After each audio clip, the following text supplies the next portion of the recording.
नमस्कार, मैं हूं आकाश मिश्रा। आप देख रहे हैं मेरा गांव मेरी धरोहर न्यूज़ चैनल। इस वक्त हमारी मौजूदगी है मधुबनी जिला के कलवाही प्रखंड में। जो प्रखंड प्रमुख हैं उन पे भी अविश्वास प्रस्ताव लगा है। बताया जा रहा है कि कुल यहां 14 पंचायत समिति आए थे। 12 जो पंचायत समिति थे कलवाही प्रखंड के प्रमुख हैं उनके अगेंस्ट जो है वोट किया, जिस वजह से कि कलवाही प्रखंड के जो खंड प्रमुख हैं वो कुर्सी बचाने में रहे विफल। आइए जानते हैं आज जो विशेष बैठक हुआ, विशेष बैठक में क्या हुआ। यहाँ प्रखंड विकास पदाधिकारी है, उनसे जानते हैं इस विषय में।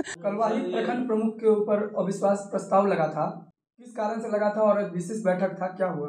दिनांक 3 जनवरी 2024 को माननीय प्रमुख जो है कलवाही के पंचायत समिति के उनके विरुद्ध अविश्वास प्रस्ताव का लिखित में हम लोग को दिया गया था, जिसका हम लोगों ने 4 जनवरी 2024 को प्रमुख जी को उनसे रिसीव कराया। फिर प्रमुख जी ने एक डेट निर्धारण करके उन्हीं को देना होता है, तो एक डेट डिसाइड करके दिया, जो कि आज का डेट था दिनांक 18 जनवरी 2024 का।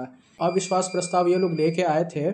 इसमें कुछ मुख्य आरोप इन्होंने लगाया था, जैसे कर्तव्यहीनता, भ्रष्ट आचरण एवं निरंतर पद का दुरुपयोग। दूसरा आरोप था कि पंचायती राज अधिनियम में वर्णित प्रावधानों का उल्लंघन एवं भेदभाव, घोर भेदभाव।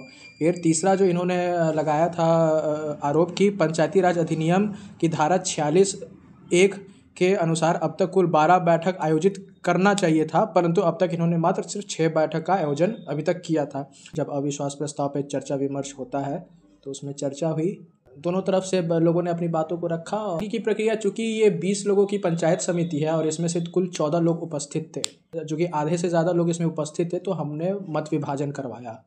मत विभाजन की प्रक्रिया सभी को अच्छे से एक एक करके समझा दिया गया। अगर एक वो गलत निशान लगा देते हैं एक बार भी, तो फिर इसमें वो मत दूसरा हम नहीं दे सकते हैं, दूसरा मत पत्र देने का प्रावधान नहीं है। अविश्वास प्रस्ताव प्रमुख जी के विरुद्ध था। उनको हटाए जाने के पक्ष में कुल 12 वोट पड़े। 14 लोग टोटल उपस्थित थे, 20 में से 14 लोग ही उपस्थित हुए। एक वोट जो रह गया वो सादा था, उस पर कोई चिन्ह नहीं लगाया गया, तो उस हिसाब से वो वाले एक वोट को रद्द माना गया। तो 12-1 से जो है प्रमुख जी हटाए, अविश्वास प्रस्ताव जो है वो पारित हुआ।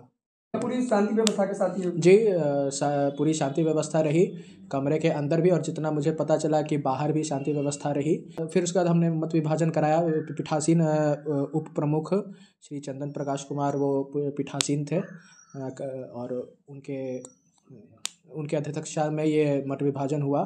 चूँकि यह अविश्वास प्रस्ताव प्रमुख जी के विरुद्ध लाया गया था, इसलिए उप प्रमुख जी को इसमें अध्यक्षता करना। आगे का ये प्रक्रिया है कि हम लोग इसका रिपोर्ट बना के DM सर, SDO सर और DPRO सर इनको भेजेंगे।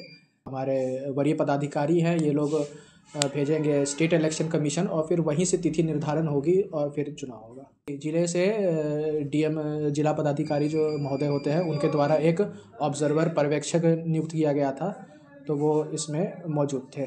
साथ ही एक अनुमंडल पदाधिकारी सदर के तरफ से एक दंडाधिकारी का भी यहाँ पे था, जो यहाँ की विधि व्यवस्था के लिए उनका दायित्व सौंपा गया था उनको। देखिए, कलवाही प्रखंड के जनता मालिकों की जीत है, और जो हम लोग सारे पंचायत समिति के साथ जो व्यवहार किया गया था उसका एक सच्चाई जीत हुई है। मैं सभी नौजवान साथी, सभी अभिभावकगण और सभी जनता मालिक को मैं इनका शुभकामना देता हूँ। मेरा नाम हुआ चंदन प्रकाश यादव, मैं कलवाही उप प्रमुख। आगे का भी हमारा जो संगठन है, जितने भी नंबर हैं, सब हमारे साथ हैं और सब के साथ लेकर हम लोग चलेंगे। कितने लोग थे आपके फेवर? हमारे फेवर में करीब 13 पंचायत समिति थे। प्रमुख साहब खुद अपने थे, सिंगल थे।